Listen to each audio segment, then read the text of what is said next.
인도 북부 우타르프라데시주의 한 마을. 내일이면 평생의 동반자를 맞이할 신부 안잘리는 설렘에 잠을 설쳤습니다. 하지만 다음 날 아침 그녀가 마주한 것은 신랑이 아니라 텅 빈 안방과 사라진 어머니였습니다. 단순한 실종이 아니었습니다. 그들은 집안 대대로 내려온 황금 패물과 결혼 자금 80만 루피를 챙겨 야반도주했습니다. 딸의 남편이 될 남자와 딸을 낳아준 엄마의 도주. 인도를 발칵 뒤집어 놓은 기괴한 사건이 발생합니다. 신부 안잘리 아버지는 지역사회에서 존경받는 중견 공무원이자 엄격한 힌두교 전통을 따르는 브라만고위 계급 출신입니다. 평생 부정부패 없이 정직하게 일하며 모은 퇴직금과 연금을 오직 외동딸 안잘리의 결혼식에 쏟아부었습니다. 인도의 체면, 문화를 극도로 중시하는 사람입니다. 6개월 전 중매를 통해 만난 신랑 라울.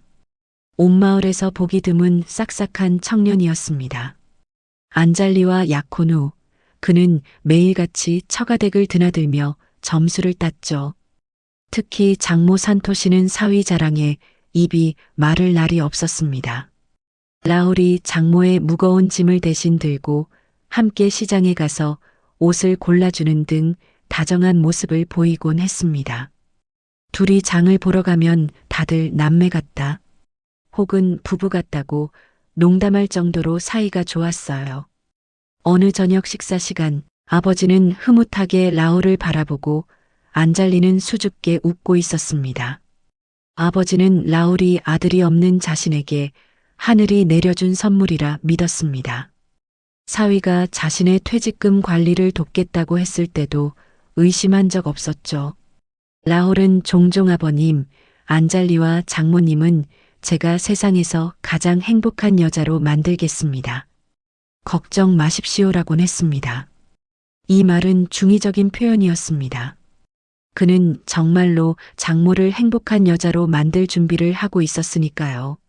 누구의 엄마로만 살기엔 너무 젊고 화려했던 장모 산토시는 40대임에도 불구하고 철저한 자기관리로 20대처럼 보입니다. 화려한 색상의 사리와 장신구를 즐기며 마을에서는 꽃 같은 부인으로 통했습니다. 10대 후반에 정략 결혼을 하여 남편의 그늘과 시어머니의 잔소리 속에서만 살았습니다. 엄마와 아내의 역할만 강요받던 삶에 회의를 느끼던 중 자신을 여자로 대우해주는 사위 라울을 만난 것이죠. 딸에 대한 질투와 미안함이 뒤섞여 있었지만 결국 라울이 주는 자극적인 사랑과 해방감을 선택했습니다. 내 인생의 주인공은 나라는 뒤틀린 자아실현의 결과물입니다. 라울은 장인어른이 집을 비운 사이 장모 산토시의 외로움을 파고들었습니다. 20살이나 어린 사위의 친절에 산토시는 서서히 이성을 잃어갔고 두 사람은 가족들 몰래 위험한 미래를 즐기기 시작했습니다.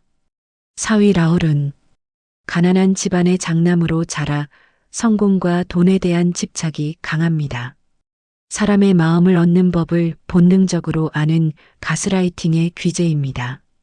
처음부터 신부 안잘리가 아닌 집안의 실세이자 경제권을 쥔 장모 산토시를 타깃으로 삼았습니다.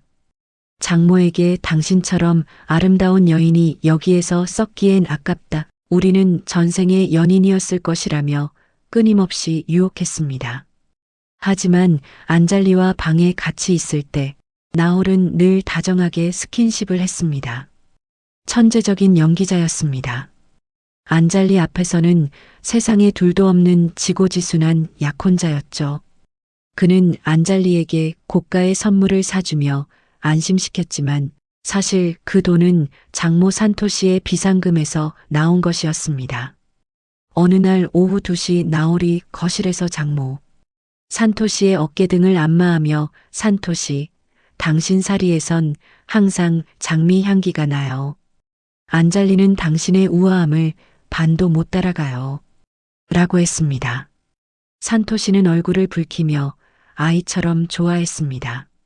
그날 오후 4시쯤 안잘리가 귀가하자 나홀은 급히 거리를 두며 안잘리를 껴안으면서 자기야, 오늘 장모님이 몸이 안 좋으시대서 내가 대신 청소를 좀 도와드렸어. 나 착하지? 라고 하면서 애교를 부렸습니다. 나홀은 모녀 사이를 교묘하게 이용했습니다. 안잘리에게는 엄마가 너를 질투하는 것 같으니 조심하라고 가스라이팅을 했고, 산토시에게는 안잘리는 너무 어려서 내 깊은 영혼을 이해하지 못한다며 그녀를 특별한 존재로 추켜 세웠습니다. 그는 교묘하게 모녀 사이를 이간질시켰습니다. 결국 그는 그녀들을 이용해 집안의 재산을 가로채고 도망갈 계획을 세운 철저한 기획자였습니다. 결혼식 전날 밤은 인도의 전통 메헨디 의식으로 떠들썩했습니다.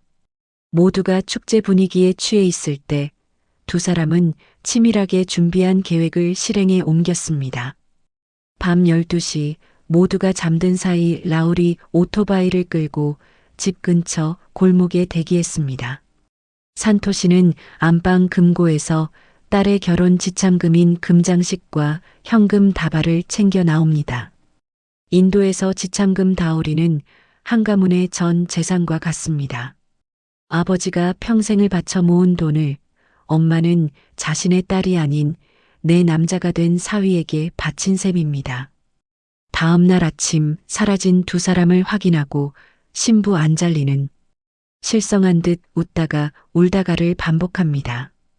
경찰은 즉각 전담팀을 구성했습니다. 하지만 두 사람은 주 경계를 넘어 무려 700km나 떨어진 델리 외곽의 한 빈민가로 숨어들었습니다. 일주일 뒤 들이닥친 경찰 앞에 두 사람은 손을 꼭 잡고 나타났습니다. 경찰은 자네 미쳤나? 자네가 결혼할 여자의 엄마야. 라고 하자 라울은 우리는 서로 사랑합니다. 안잘리는 그냥 집안에서 정해준 여자일 뿐이었어요. 산토시만이 나를 이해해줍니다. 산토시도 딸에게는 미안하지만 내 인생도 한 번쯤은 행복해지고 싶었습니다라고 변명합니다. 이 뻔뻔한 발언에 인도 전역은 분노했습니다. 특히 산토시는 자신의 죄를 뉘우치기는커녕 남편과의 이혼을 요구하며 라훌과 새 살림을 차리겠다고 선언해 다시 한번 모두를 경악하게 했습니다. 분노한 안잘리의 아버지와 친척들이 나홀의 본가를 찾아가 항의를 합니다. 나홀의 부모는 대문을 걸어 잠그고 소리를 지릅니다. 기가 막힌 건 나홀 가족의 태도였습니다. 인도 사회에서 이런 스캔들은 양가 모두에게 치명적이지만 나홀의 가족은 오히려 피해자 코스프레를 시작했습니다. 우리 귀한 아들이 나이든 여우장모에게 홀린 것이다. 아들은 죄가 없다. 가져간 돈? 그건 우리 아들이 그동안 그 집안 수발들며 고생한 대가다. 돌려줄 수 없다. 더 어처구니 없는 것은 나홀의 부모는 아들이 훔쳐온 돈으로 다른 지역에 땅을 보러 다닌다는 소문까지 돌았습니다. 그들에게 아들의 도덕성은 중요하지 않았습니다. 오직 가문의 주머니가 불어난 것만이 중요했죠. 이 사건으로 안잘리의 가문은 풍비박산 났습니다. 돈보다 더 큰 상처는 가장 믿었던 두 사람에게 당한 배신이었죠. 사건 발생 1년 후 도망갔던 엄마와 약혼자는 체포되었지만 안잘리의 삶은 회복되지 않았습니다. 인도의 보수적인 시골 마을에서 엄마와 남편이 눈맞은 집 딸이라는 낙인은 주홍 글씨보다 무거웠습니다. 그녀는 파혼당한 여자가 아닌 가문의 수치로 전락해 집 밖을 나가지 못합니다. 믿었던 엄마를 향한 증오와 나홀을 향한 원망이 뒤섞여 심각한 대인기 피증에 시달립니다. 안잘리는 가끔 거울을 보며 묻습니다. 엄마, 그 사람이 그렇게 좋았어? 내 행복보다 그 남자의 손길이 더 중요했어? 하지만 감옥에 있는 산토시는 여전히 사랑을 위해 희생한 로맨스의 주인공이냥 침묵할 뿐입니다.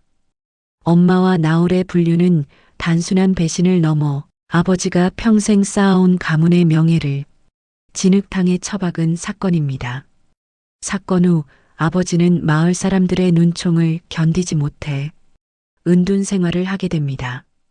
인도에서는 최근 이런 가족 내 치정 사건이 급증하며 사회적 문제로 대두되고 있습니다. 사랑이라는 이름으로 모든 것이 정당화될 수 있을까요? 여러분은 딸의 인생을 훔쳐 달아난 이 장모와 사위의 행동을 어떻게 보십니까? 오늘 이야기가 흥미로우셨다면 구독과 좋아요 부탁드립니다. 저는 더 놀라운 실화로 다시 돌아오겠습니다. 시청해 주셔서 감사합니다.